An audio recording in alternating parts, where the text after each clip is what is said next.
Com o vazamento completo do capítulo 9 do mangá de Boruto to Blue Vortex, tivemos incontáveis revelações e mudanças de direção no rumo do mangá, onde poderemos a partir deste capítulo ter até mesmo um novo retcon dentro da história, com o Himawari recebendo um poder que tecnicamente não havia sido planejado para ela inicialmente. Então no vídeo de hoje vamos comentar sobre os novos poderes de Himawari, assim como também o que acontecerá mais adiante na história do mangá, envolvendo tanto ela quanto o Boruto. Então caso você tenha ficado curioso e quer saber um pouco mais sobre esse capítulo, cola com a gente que hoje tem. E caso seja novo por aqui, sinta-se convidado a se inscrever aqui no canal para não perder os próximos conteúdos. Combinado então? Bora! Pois bem, meus amigos, então começando o vídeo de hoje, como sabemos ao longo dos spoilers que saíram do capítulo 9 essa semana, descobrimos que após o Jura pressionar a Himawari e também o time 10 em uma ação para capturar e devorar a Himawari, com o objetivo único de transformar ela em um Shinju para obter respostas sobre o alvo principal deles, ou seja, o Naruto. Porém, como vimos ao longo desse último capítulo, Himawari foi protegida ali pelo time 10, que em um ato heróico, trouxe ali até mesmo um pouco da admiração do Jura, que ficou meio que impressionado ali com tamanha colaboração entre o time 10 e tudo mais, sem ao menos trocar uma palavra entre si, sendo então capaz de até mesmo impedir que o Jura arremessasse ali uma Bijudama contra os que estavam ali presentes, levando assim o patamar dessa batalha a um outro nível que a gente ainda pelo menos não esperava, que seria o time 10 meio que ser capaz ali de proteger a Himawari. Obviamente, Jura não estava utilizando todo o seu poder e tudo mais, ele estava meio que testando ali seus inimigos, já que o objetivo dele era simplesmente capturar a Himawari. Porém, o que é interessante aqui é que durante o final,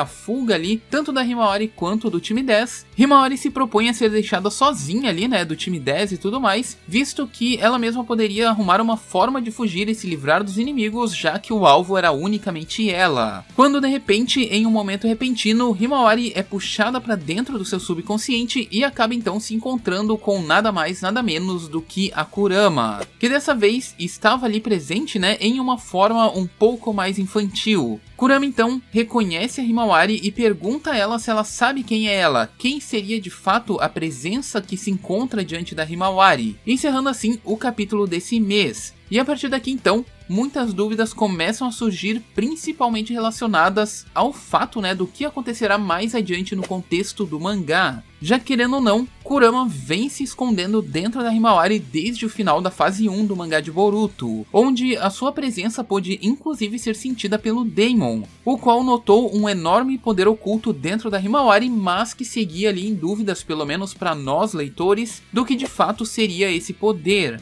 E no contexto desse último capítulo, sabemos que o que temos aqui diante dos olhos de Himawari se trata obviamente da Kurama, cujo supostamente renasceu dentro do corpo dela após o seu desaparecimento lá no final do arco do Ishiki. Nesse ponto é interessante notar que a Nove Caudas volta então a ser uma grande referência de poderes dentro do mangá, e que não deve em hipótese alguma ser subestimada como vem acontecendo ao longo dos últimos meses, em especial desde que o mangá de Boruto to Blue Vortex começou. Feito esse que coloca a Himawari em um novo patamar de poderes para o futuro do mangá, que poderá também fazer com que a Himawari deixe de ser apenas a garota indefesa para se tornar uma das kunoichis mais poderosas da história daqui por diante. E a partir desse ponto, como imaginamos, Himawari então ganhou um novo poder, e que ainda por cima pode ser utilizado ao longo do próximo capítulo quando ela tiver que reagir aos seus inimigos atuais. E é aqui que mora uma das grandes dúvidas que tínhamos desde que o mangá começou lá no volume 1, não de Blue Vortex, mas sim de Naruto Next Generations, que é o que aconteceu com aquele poder que seria dado ao Boruto pelo Kishimoto lá no começo do mangá. E pra quem não lembra, no começo do volume 1 do mangá de Boruto, Naruto Next Generations, na versão japonesa do mangá, um misterioso pôster vinha acompanhado ali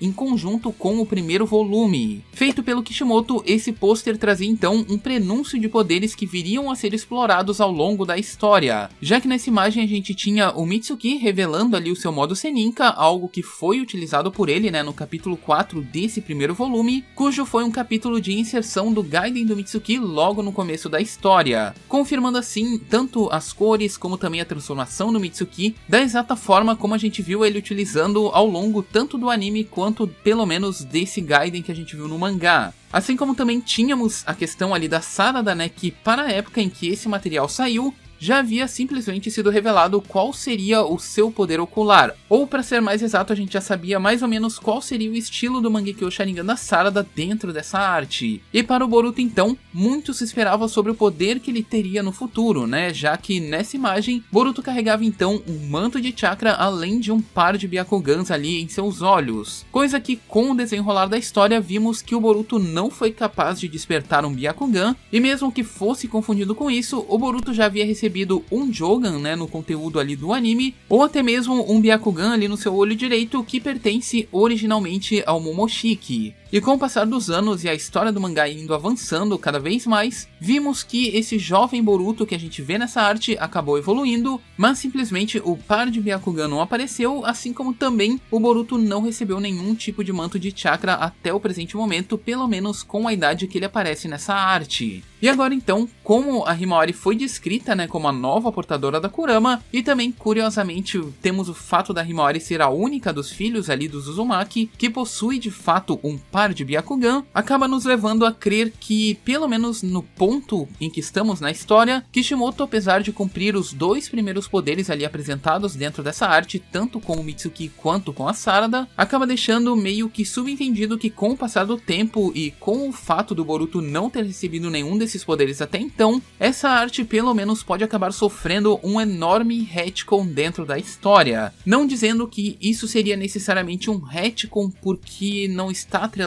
totalmente e diretamente na história, mas seria uma mudança significativa, já que quem seria beneficiado por essa transformação que a gente está vendo aqui, simplesmente deixaria de ser o Boruto, o qual terá obviamente o karma para utilizar, assim como também os seus poderes de Otsutsuki que a gente vem vendo ele utilizando aí, pelo menos no começo de Blue Vortex. Sendo assim, os poderes dessa arte que o Kishimoto criou, como por exemplo o modo Kurama e também o Byakugan, passariam então a estar em posse atualmente da Himawari. Então, para o próximo capítulo do mangá, a grande suspeita que temos é que a Himawari vai ter ali que se defender sozinha, né, tanto do Jura quanto do Hidari, obviamente com o auxílio da Kurama, e então o que se especula atualmente é que essa seja a transformação que veremos a Himawari utilizando a partir do próximo capítulo. Algo que, por sinal, é extremamente interessante, principalmente ao combinar elementos estratégicos, né, como o Byakugan, além de diversas habilidades que a gente vê ali no clã Hyuga. Todas elas somadas, obviamente, ao fato do chakra da Kurama ser extremamente grande e podendo assim sustentar um aumento gigantesco de poder, como por exemplo resistência, força, velocidade e até mesmo regeneração ali de células, possibilitando assim que de alguma forma Himawari possa meio que expulsar temporariamente esses inimigos de dentro da vila.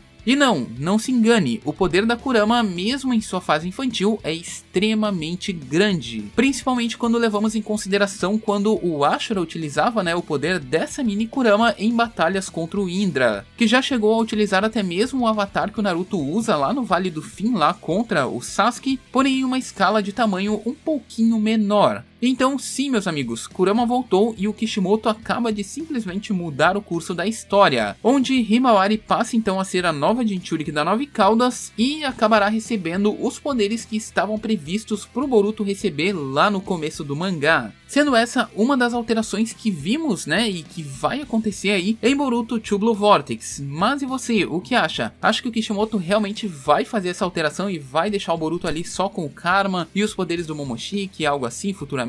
Ou vocês acham que essa arte aqui ainda tá valendo alguma coisa depois da gente descobrir que a Himawari é realmente a Jinchuriki da Kurama? Enfim, agora eu quero saber a opinião de vocês, deixe aqui embaixo nos comentários a sua opinião. E caso você tenha gostado desse vídeo, se possível deixe seu gostei, a gente se vê muito em breve, tamo junto e é nóis!